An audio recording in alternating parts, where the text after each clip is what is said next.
Hello friends, ધોરણ 6 સામાજિક વિજ્ઞાન પાઠ 8 ભારત વર્ષની ભવ્યતા. મિત્રો, લાસ્ટ લેક્ચરની અંદર આપણે પાષાણ કાળથી લઈને લગભગ 8મી સદી સુધીના પ્રાચીન ભારતના ઇતિહાસનું અધ્યયન કર્યું, જેમાં આપણે પ્રાચીન યુગનું ગ્રામીણ જીવન વિશેની વાત કરી. પ્રાચીન ભારતની ખેતી કેવા કેવા પ્રકારના ઓજારોનો ઉપયોગ થતો હતો તેના વિશેની વાત કરી, જેમાં આપણે જોયું હતું કે પ્રાચીન સમયમાં ભારતની અંદર ખેતીમાં ઘઉં, જવ, ડાંગર, બાજરી, તલ, વટાણા વગેરે ની ખેતી છે એ કરવામાં આવતી હતી. આ સિવાય ઓજારોની અંદર હળ છે, દાંતરડું છે, તેવા પ્રકારના ઓજારો છે તેનો ઉપયોગ છે તે કરવામાં આવતો હતો. કુહાડો, તેનો પણ ઉપયોગ છે તે લોકો કરતા હતા. સિંચાઈ માટે તે લોકોની પાસે છે એ નહેરો, કૂવા, તળાવ, કૃત્રિમ જળાશયો છે તેની વ્યવસ્થા છે તે કરવામાં આવી હતી. ગ્રામીણ જીવન વિશેની વાત આપણે કરી કે ગ્રામીણ જીવનની અંદર ગ્રામ પંચાયત, ગ્રામનો વડો છે તે ગ્રામ ભોજક કહેવાતો હતો. અને ગ્રામ ભોજકનું પદ છે તે કેવું હતું? વંશ પરંપરાગત પદ હતું. એટલે કે તે વ્યક્તિ છે તેને વંશ પરંપરાગત પદ છે તે પ્રાપ્ત થતું હતું. પોતાનો પિતા છે એ ગ્રામ ભોજક હોય તો તેનો પુત્ર બને. અને ગ્રામ ભોજકની પસંદગી છે એ કેવી રીતે થતી હતી?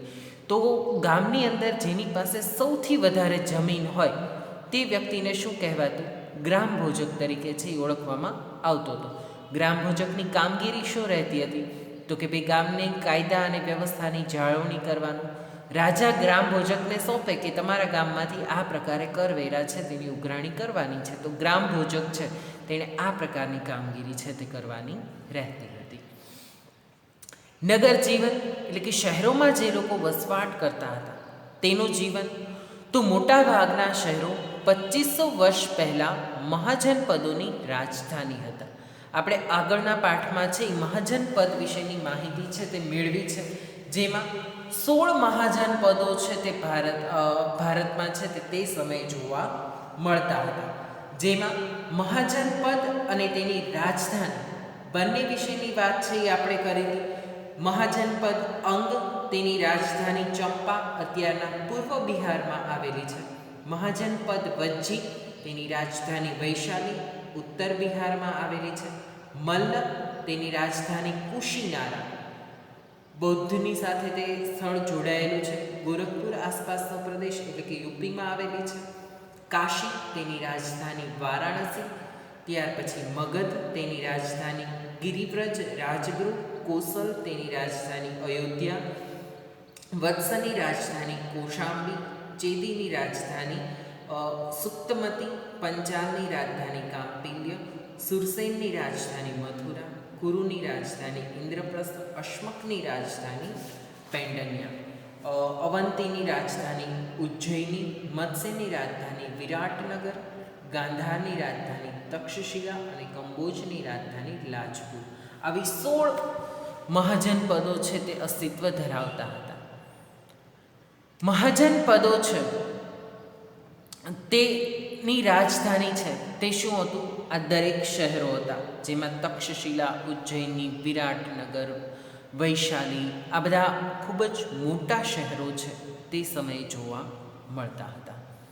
આ શહેરો કિલ્લેબંધીથી સુરક્ષિત હતા. એટલે કે શહેરોની ફરતે કિલ્લેબંધી, મોટી દિવાલ, ઊંચી દિવાલ છે તે ચણવામાં આવી હોય અને ચારે તરફ કિલ્લેબંધી છે એ કરવામાં આવેલી હોય છે, જેની ઉપર સૈનિકો છે એ પહેરો દેતા હોય કે શહેર નગરની અંદર છે એ કોઈ બહારનું આક્રમણ કે ન થાય અચાનક, અને ત્યાંના લોકો છે તે સુરક્ષિત રીતે રહી શકે તે માટેની વ્યવસ્થા છે એ કરવામાં આવેલી હોય છે.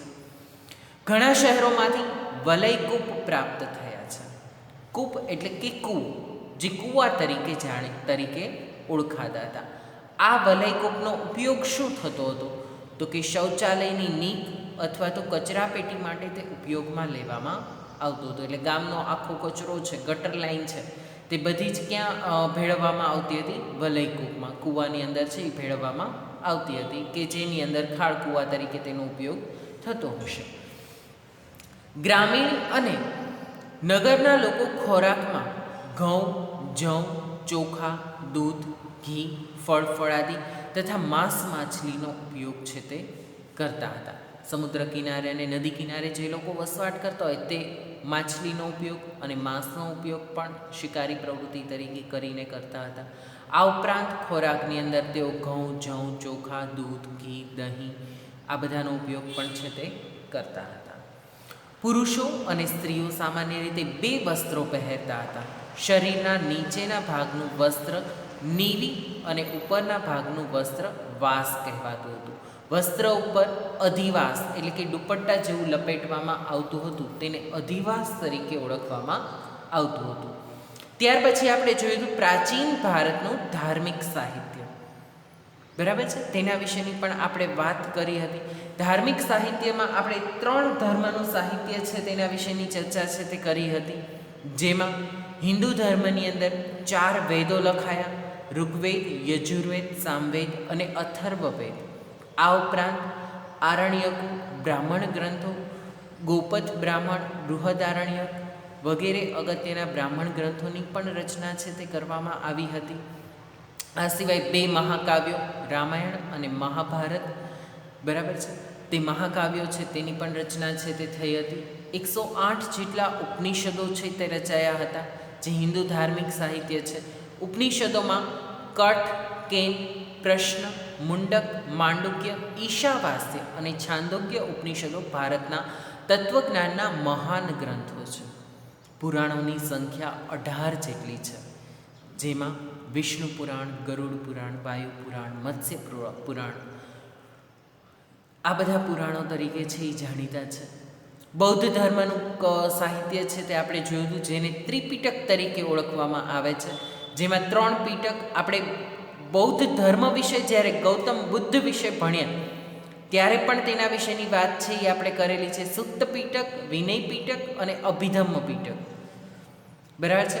આ સિવાય અંગુત્તરનિયકા અને મજ્જિમા નિકાય તે પણ બૌદ્ધ ધર્મના ગ્રંથ છે.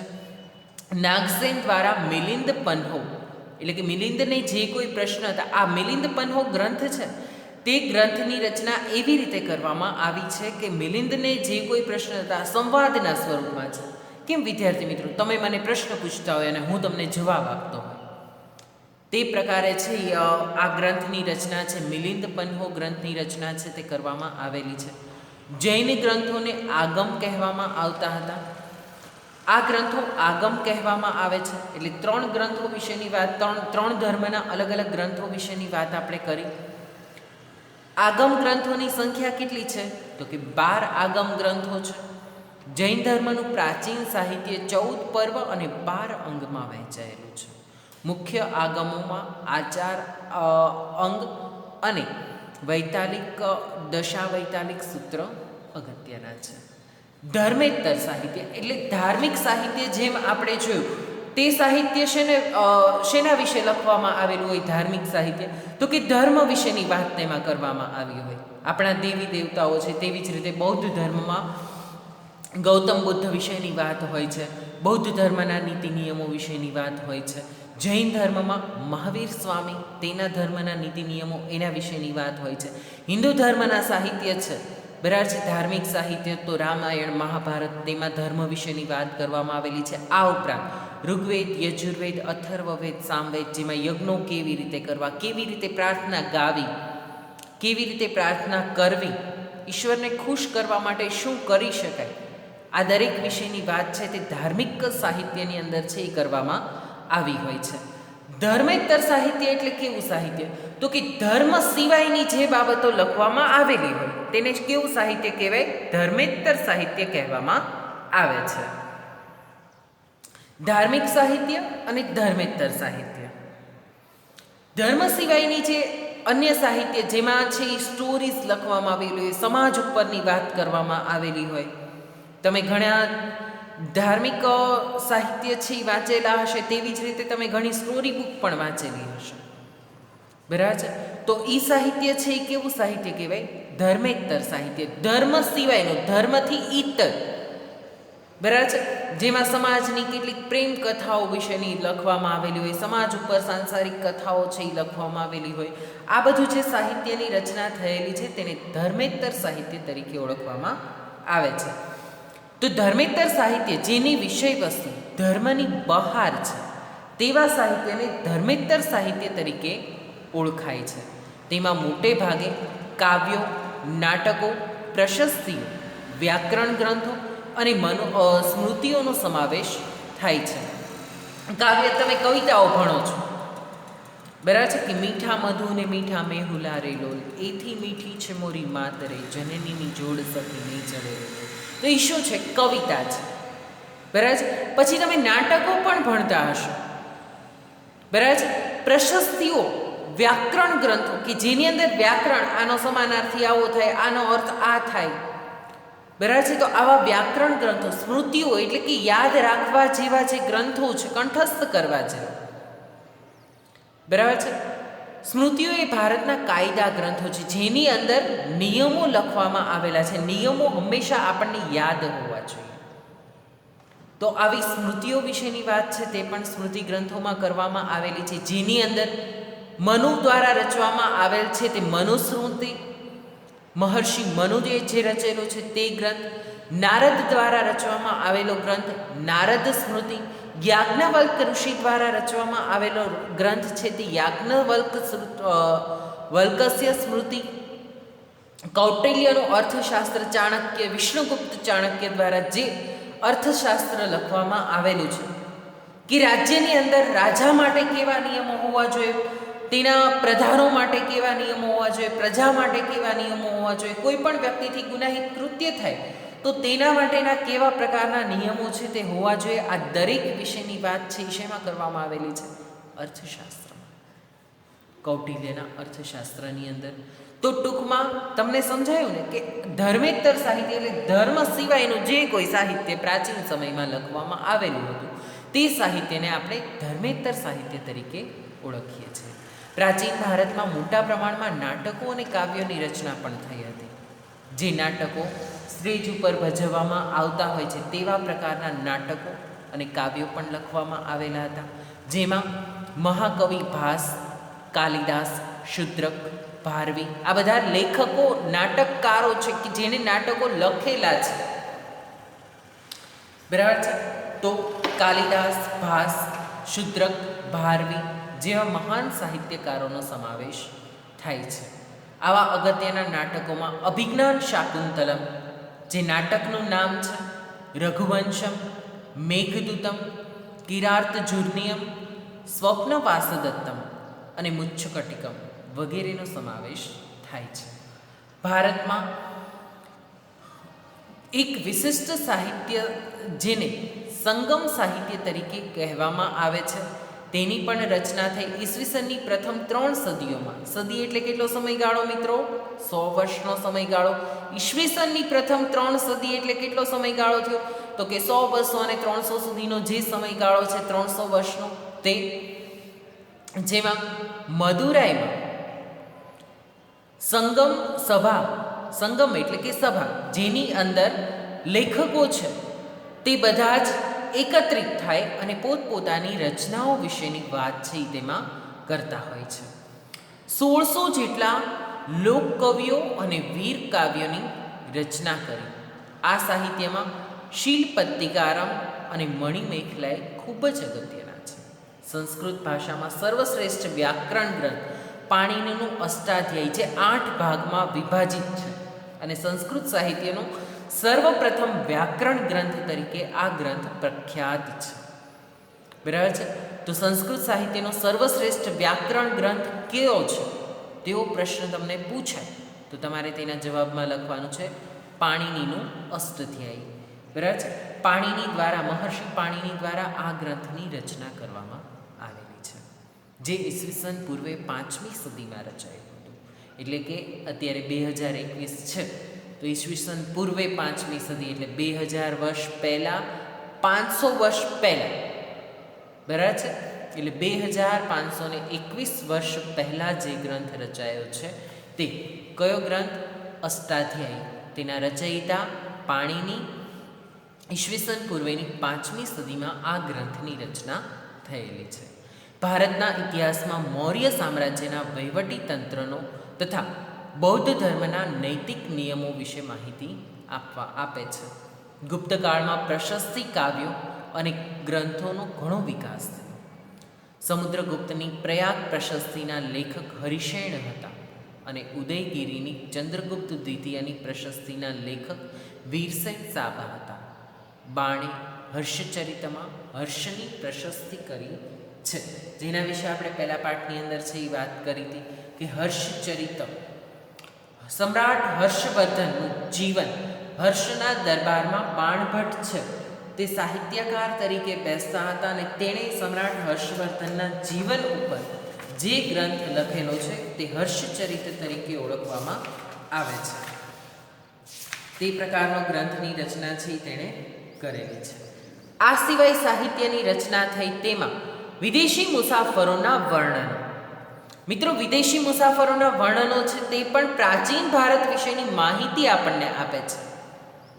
જેમ આપણે અહીંથી કોઈ દેશની બહાર અન્ય દેશમાં ફરવા માટે જઈએ, બરાબર છે, તો અત્યારના સમયમાં તો જો કે ફોટાનો જમાનો આવી ગયો છે એટલે આપણે બધા ફોટોઝ પાડી લઈએ છીએ.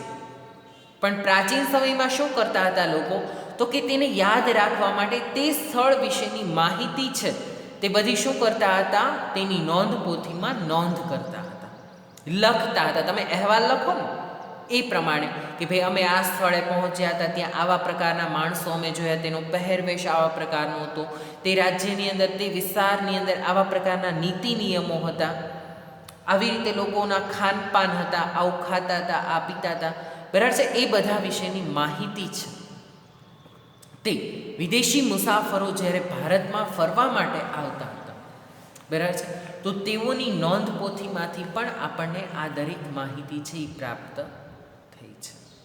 ભારતમાં સદીઓથી અનેક વિદેશીઓ પ્રવાસે આવતા રહ્યા છે. વિદેશમાંથી ભારત દેશની અંદર પ્રવાસ કરવા માટે છે અનેક વિદેશીઓ ભારતમાં આવે છે, જેમણે પોતાના ભારત પ્રવાસના વર્ણનો લખ્યા છે કે ભારતમાં એ પ્રવાસમાં આવ્યા ત્યારે ભારતની અંદર તેઓને જે કંઈ અનુભવો થયા તે વિશેના વર્ણનો છે એ તેમણે પોતાના ગ્રંથોમાં લખેલા છે. તેમની આ પ્રવાસ નોંધપોથીમાંથી ભારતીય સંસ્કૃતિ અને પ્રજાજીવનની માહિતી મળે છે. આવા મુસાફરોમાં ચંદ્રગુપ્ત મૌર્યના દરબારમાં ગ્રીક એલ્ચી મેગેસ્થનીસ ખૂબ જ અગત્યના છે કે તેઓ ગ્રીકમાંથી છે એ ભારતમાં આવેલા હતા. મેગેસ્થનીસ જે ચંદ્રગુપ્ત મૌર્યના દરબારમાં છે એ બેસતા હતા. તેમણે ઇન્ડિકા નામનો ઉત્કૃષ્ટ ગ્રંથ લખેલો છે, જે ગ્રંથમાંથી આપણને પ્રાચીન ભારત સમ્રાટ ચંદ્રગુપ્ત મૌર્યના સમયગાળો વિશેની ત્યારનું સમાજ જીવન, લોકજીવન, રાજ્ય જીવન તેના વિશેની માહિતી પ્રાપ્ત થાય છે, જેમાં મૌર્ય યુગ વિશેની માહિતી આપણને પ્રાપ્ત થાય છે. એ જ પ્રમાણે ગ્રીક નાવિક ટોલેમીએ ભૂગોળ વિશે લખેલા ગ્રંથમાં ભારતના બંદરો વિશેની માહિતી આપે છે.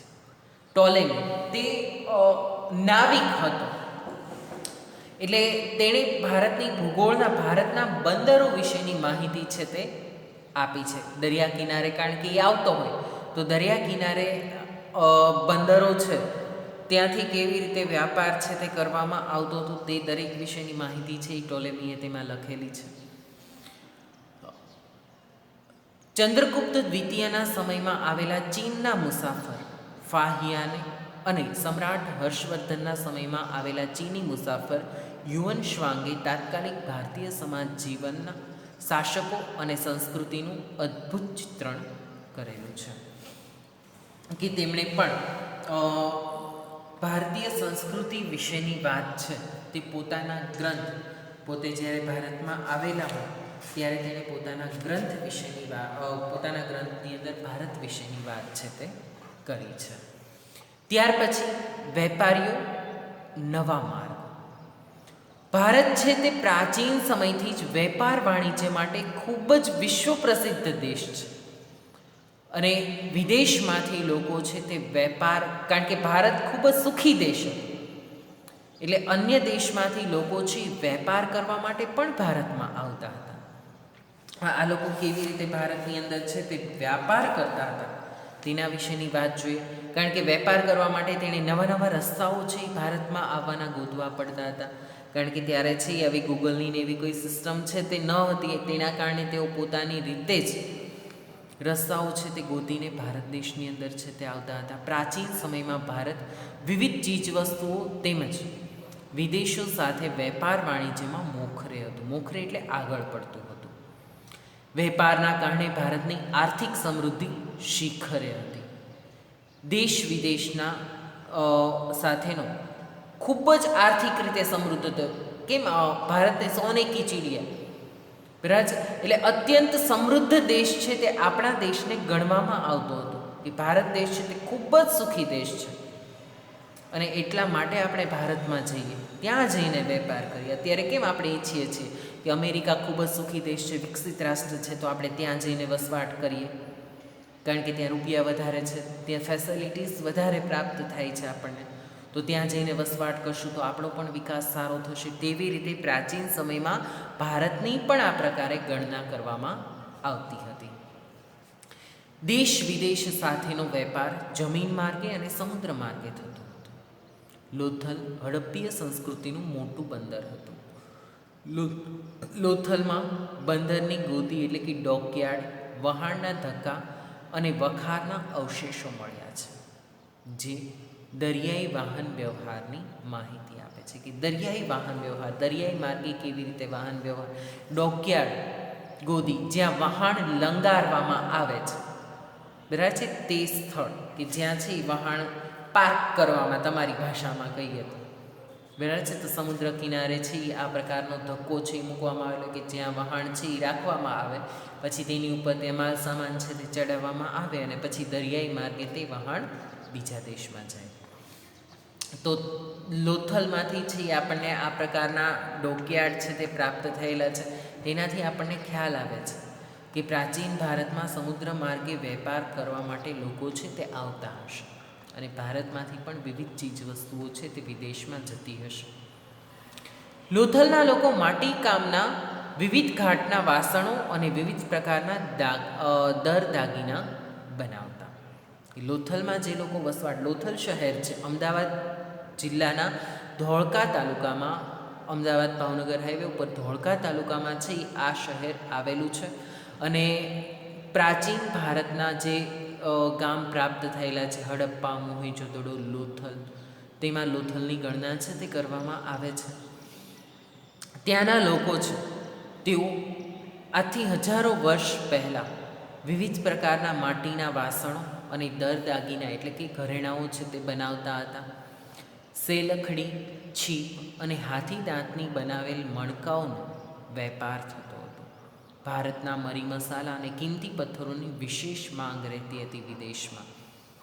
ભારતથી સ્થળ માર્ગે મધ્ય એશિયા એટલે કે રસ્તા દ્વારા છે તે મધ્ય એશિયા અને યુરોપ સુધી સુતરાઉ કાપડ જતું હતું. ભારતનું ઉત્પાદિત થયેલું સુતરાઉ કાપડ એશિયા અને યુરોપ સુધી સ્થળ માર્ગે એટલે કે રસ્તાઓ દ્વારા છે એ પહોંચાડવામાં આવતું હતું. આ ઉપરાંત ભારતનું રેશમી કાપડ અને મસાલાની નિકાસ થતી હતી. નિકાસ કરવી એટલે ભારત દેશમાંથી અન્ય દેશમાં રેશમી કાપડ અને મસાલા મોકલવામાં આવતા હતા. ખંભાત, ભરૂચ, સોપારા અને તામ્રલિપ્તિ જેવા આંતરરાષ્ટ્રીય બંદરોના માધ્યમથી વિશ્વના પૂર્વ અને પશ્ચિમ ભાગમાં સુતરાઉ કાપડ, રેશમી કાપડ, મરી મસાલા, તેજાના, ઇમારતી લાકડાની નિકાસ થતી હતી, જ્યારે સોનું, ચાંદી અને અન્ય ચીજોની આયાત થતી હતી. એટલે કે આ વસ્તુઓ છે તે ભારતમાં મગાવવામાં આવતી હતી. કાચું સોનું મગાવવામાં આવે, ત્યાર પછી તેને શુદ્ધ કરવામાં આવે ને તેમાંથી દાગીનાઓ છે, ઘરેણાં બનાવવામાં આવતા હતા. ચીનથી વેપાર અર્થે કેટલાક લોકો દૂરના વિસ્તારોમાં પગપાળા કે ઘોડા ઉપર જતા હતા. તેઓ સાથે રેશમનું કાપડ પણ લઈ જતા હતા.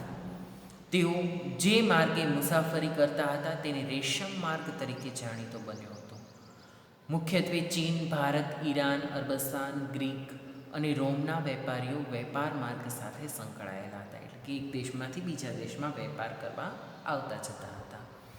દક્ષિણ ભારતના બંદરો કાળા મરી એટલે કે બ્લેક પેપર, આપણે જેને તીખા કહીએ છીએ તે, અને અન્ય તેજાનાની નિકાસ માટે જાણીતા કેન્દ્રો હતા. કે અન્ય તેજાનાઓની નિકાસ કરવા માટે મસાલાઓની નિકાસ કરવા માટે ખૂબ જ મહત્ત્વના જાણીતા કેન્દ્રો ગણવામાં આવે છે. તો આ પ્રકારે વેપાર છે તે ભારતમાંથી આ રીતે થતો હતો. ત્યાં સુધી રાખીએ છીએ આજનો લેક્ચર. હવે પછીના લેક્ચરની અંદર આપણે પ્રાચીન ભારતમાં ચિત્રકલા, પ્રાચીન ભારતમાં શિલ્પ સ્થાપત્ય, સ્તૂપો અને વિહારો વિશેની વાત છે તે કરશું. આજના લેક્ચરની અંદર આપણે ધર્મેતર સાહિત્ય એટલે કે ધર્મ સિવાયનું સાહિત્ય વિશેની વાત છે તે કરી. બરાબર છે. તેની એક ટૂંક નોંધ છે તે તમારે હોમવર્કમાં લખવાની છે. મેં તમને શીખવાડેલું છે તે પ્રમાણે ટૂંક નોંધ કેવી રીતે લખશો, મુદ્દાસર. બરાબર છે. ટૂંક નોંધ લખો પછી ધર્મેતર સાહિત્ય છે તો પહેલો મુદ્દો લખવાનો કે જેમનું વિષય વસ્તુ ધર્મની બહાર છે તેવા સાહિત્યિક ગ્રંથોને ધર્મેતર સાહિત્ય તરીકે ઓળખવામાં આવે છે. બીજો મુદ્દો લખવાનો કે તેમાં મોટે ભાગે કાવ્યો, નાટકો, પ્રશસ્તિઓ, વ્યાકરણ ગ્રંથો અને સ્મૃતિઓનો સમાવેશ થાય છે. ત્રીજો મુદ્દો લખવાનો કે આ સ્મૃતિઓ ભારતના કાયદા ગ્રંથો જેમાં મનુસ્મૃતિ, યાજ્ઞવલ્ક્ય સ્મૃતિ અને નારદ સ્મૃતિનો સમાવેશ થાય છે. કૌટિલ્યનું અર્થશાસ્ત્ર પણ કાયદા ગ્રંથ છે. પછીનો મુદ્દો લખવાનો કે પ્રાચીન ભારતમાં મોટા પ્રમાણમાં નાટકો અને કાવ્યની રચના થઈ જેમાં મહાકવિ કાલિદાસ, શુદ્રક, ભારવી જેવા મહત્ત્વના સાહિત્યકારોનો સમાવેશ થાય છે. પછીનો મુદ્દો તો કે તેમના અગત્યના મહાકાવ્યોમાં, નાટકોમાં અભિજ્ઞાન શાકુંતલમ, રઘુવંશમ, મેઘદૂતમ, કિરાર્તજોન્યમ, સ્વપ્નવાસદત્તમ અને મુચ્ચકટિકમનો સમાવેશ થાય છે. ત્યાર પછીનો મુદ્દો લખવાનો છે કે દક્ષિણ ભારતમાં એક વિશિષ્ટ સાહિત્ય જેને સંગમ સાહિત્ય કહેવામાં આવે છે. ત્યાર પછીનો મુદ્દો લખવાનો છે કે તેની રચના ઈસવીસનની પ્રથમ 3 સદીમાં મદુરાઈમાં 3 સંગમ સભા એટલે કે 1600 જેટલા લોકકવિઓ અને વ્યાકરણ વીરોની રચના કરી. આ સાહિત્યમાં શિલ્પત્તિકારમ અને મણિમેખલાઈનો સમાવેશ થાય છે. ત્યાર પછીનો મુદ્દો લખવાનો છે કે સંસ્કૃત સાહિત્યમાં સર્વશ્રેષ્ઠ ગ્રંથ પાણિનીનું અષ્ટાધ્યાયી છે જે ઈસવીસન પૂર્વે 5મી સદીમાં રચાયું હતું. જે અશોકના શિલાલેખોમાં પણ પ્રાચીન ભારતના ઇતિહાસ, મૌર્ય સામ્રાજ્યના વહીવટ તથા બૌદ્ધ ધર્મના નૈતિક નિયમો વિશેની માહિતી પ્રાપ્ત થાય છે. ત્યાર પછીનો મુદ્દો લખવાનો છે કે ગુપ્ત કાળમાં પ્રશસ્તિ કાવ્યો અને કાવ્ય ગ્રંથોનો ઘણો વિકાસ થયો. સમુદ્રગુપ્તની પ્રયાગ પ્રશસ્તિના લેખક હરિશેણ હતા તો ઉદયગીરીની ચંદ્રગુપ્ત દ્વિતીયની પ્રશસ્તિના લેખક વીરસેન હતા. બાણે હર્ષચરિતમાં હર્ષની પ્રશસ્તિ કરી છે. આ પ્રકારે છે તમારે જવાબ લખવાનો છે. બાકીની બીજી ટૂંક નોંધ તમારે લખવાની છે. તેમાં વિદેશ મુસાફરોના વર્ણનો અને ત્યાર પછી વેપારી અને નવા માર્ગો દરેકની મેં તમને શીખવાડ્યું એ મુજબ જ મુદ્દાસર જવાબ અને મુદ્દાસર ટૂંક નોંધ છે તે લખવાની છે. મિત્રો, ઘરે બેઠા ભણો છો પરંતુ રમતની સાથે સાથે જ શિક્ષણનું કાર્ય પણ તમારા માટે ખૂબ જ અગત્યનું છે. એટલે શાંતિથી વ્યવસ્થિત રીતે ભણવાનું પણ ન બગડે તે પ્રમાણે છે આ સમય તમારે કાઢવાનો રહેશે. બરાબર છે. એટલે હોમવર્ક છે એ વ્યવસ્થિત રીતે ફોટા પાડીને પાછું મોકલાવી દેવું, સમયસર મોકલાવી દેવું, જેથી કરીને તમારું અભ્યાસનું કાર્ય સરસ રીતે છે તે ચાલતું રહે. ત્યાં સુધી રાખીએ છીએ.